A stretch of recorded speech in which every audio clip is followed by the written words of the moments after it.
আসসালামু আলাইকুম। আশা করি যে যেখানে আছেন সবাই ভালো আছেন, সুস্থ আছেন। আলহামদুলিল্লাহ, আল্লাহ পাকের রহমতে আমরাও সকলে ভালো আছি, সুস্থ আছি। তো এখানে দেখেন চারিদিক অন্ধকার হয়ে আছে, মেঘে ভার, কিন্তু আজকে হয়তো অতটা বৃষ্টি হয় নাই, কিন্তু অনেক অন্ধকার। তো এখানে কিন্তু আমি রান্না বসাই দিছি চুলায়, কারণ বেলা কম হয় নাই, 11:30 মতো বাজে গেছে। তো এখানে আমি এক চুলায় ভাত রান্নার জন্য বসাইছি, আর এক চুলায় আমি মাছ ভাজতে বসাইছি। আর এখানে আমি আজকে রান্না করব হচ্ছে ধুন্দুল দিয়ে চিংড়ি মাছ দিয়ে, আর রান্না করব বাইলা মাছ ভুনা করব। তো এই হলো আমার আজকে রান্না বান্নার আয়োজন। তো আমার ভিডিওটি না টেনে সম্পূর্ণ ভিডিওটি দেখতে থাকুন, পাশেই থাকুন। ভালো লাগলে লাইক কমেন্ট শেয়ার করবেন, চ্যানেলটা অবশ্যই সাবস্ক্রাইব করবেন। তো এখানে না মাছ ভাজাটা হয়ে গেছে, মাছ ভাজা নামায় রাখছি। আর এখানে হচ্ছে আগে বসাইছি চিংড়ি মাছের তরকারিটা। তো চিংড়ি মাছের যে মাথাগুলো ছিল, মাথা লেজ, এগুলো আমি ব্লেন্ডার করে নিছি। তো এটার ভিতরে ঢাইলা দিলাম, কারণ এমনি দিয়ে রান্না করলে না এই চিংড়ি মাছের মাথা একটু বাইটা দিলে এইগুলো না ঘেরান হয় তরকারি। তো এখানে আগে এই তরকারিটাই বসাইলাম, ধুন্দুলের তরকারিটা হইলে আমি যে বাইলা মাছের পেঁয়াজগুলো ভাইজা রাখছি, পেঁয়াজ আলু এটাও ভাইজা রাখছি, তো ওইটা আবার বসাবো। তো ঠিক আছে, দেখতে থাকুন। তো এই তো রান্নাবান্না শেষ, কাজকর্ম শেষ, ঘরের কাজকর্ম সবই শেষ। তো এখানেই তো বাইলা মাছ ভুনা, একটা আলু দিছি সাথে, আর এখানে দুন্দুল দিয়ে চিংড়ি মাছ দিয়ে রান্না করছি। আর এখানে হলো কালকের ডাল ছিল, ওইগুলো শুকায় ফেলছি। তো এখন আমি খাওয়া দাওয়া করতে বসলাম, কারণ ওর বাবা এখনও আসে নাই। তো মেয়েও বসবে, মেয়ে গোসলে গেছে, তো গোসল করে আসলে মেয়েও খাওয়া দাওয়া করতে বসবে। তো এখানে আমি একটু ডাল নিলাম ভাতের ভিতরে, আগে ডালটা দিয়ে একটু মুখে দিয়ে দেখি কেমন লাগে ডালটা, কারণ ডালটার ভিতরে কালকে আম দেওয়া হয়েছিল, তো একটু টক টক লাগবে, ভালো লাগবে। তো এই তো বিসমিল্লাহ বলে মুখে দিলাম। তো মেয়ে আমাকে আগে থেকেই বলছিল যে মা ডালটা একটু আমের ঘ্রাণ আছে, একটু টক টক হয়েছে, ভাল লাগে। কারণ মেয়ে আবার পানি ভাত দিয়ে খাইছিল, তো তো এই জন্য আর কি আমি নিলাম এখন খাওয়ার জন্য। তো মুখে দিয়ে দেখলাম ভালোই লাগে।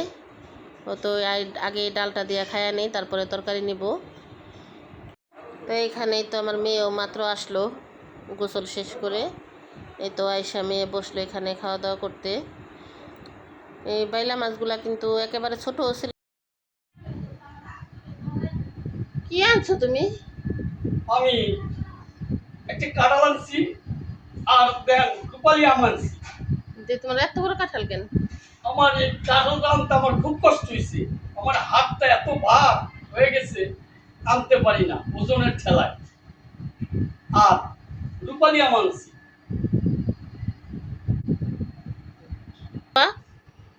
মানে ছোট কাঁঠাল আনতা যে খুবই সুন্দর হয়েছে। এই বছর আমাদের এত সুন্দর কাঁঠাল এখনো আনে নাই।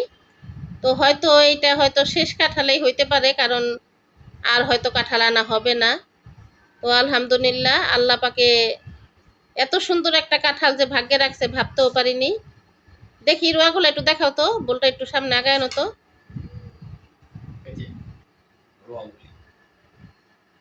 অনেক বড় বড় রোয়াগুলি। এটা কিন্তু 40 টাকার কাঁঠাল, কারণ উনি আজকে সারাদিনে বলছে যে কাঁঠাল আনবে আনবে, তো সারাদিন আনতে পারে নাই, কারণ কাজে কর্মে ছিল। এখন হচ্ছে রাতের বেলা, রাতে নিয়ে আসছে কাঁঠাল আর আম একসাথেই। খাওয়ালা খাও।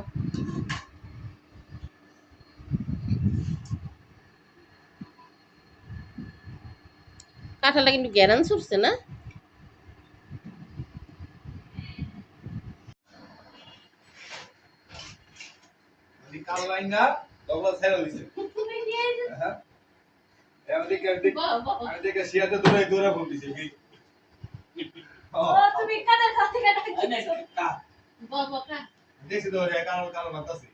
না, 40 টাকার কাঁঠাল খুব ভালো হয়েছে তো। নিজে কাজ করে কাঁঠাল আনতে সমস্যা কি? রাইনা খাওয়াবো কেন? হার দরদ কি আছে? আল্লাহ দরদ করে, আল্লাহ হারে খাওয়াইল, আল্লাহ রিজিক দিছে হেরে। সকাল তো কাঁঠাল মাছের দরদ কি আছে, রাইনা খাওয়াইবো। এর লাগি আল্লাহ হারে মিলে। হ্যাঁ, শাড়ি দিয়ে কত টাকা? হে আপনি চিনে? হ্যাঁ, ঘরে পাঠাবে কি? হ্যাঁ,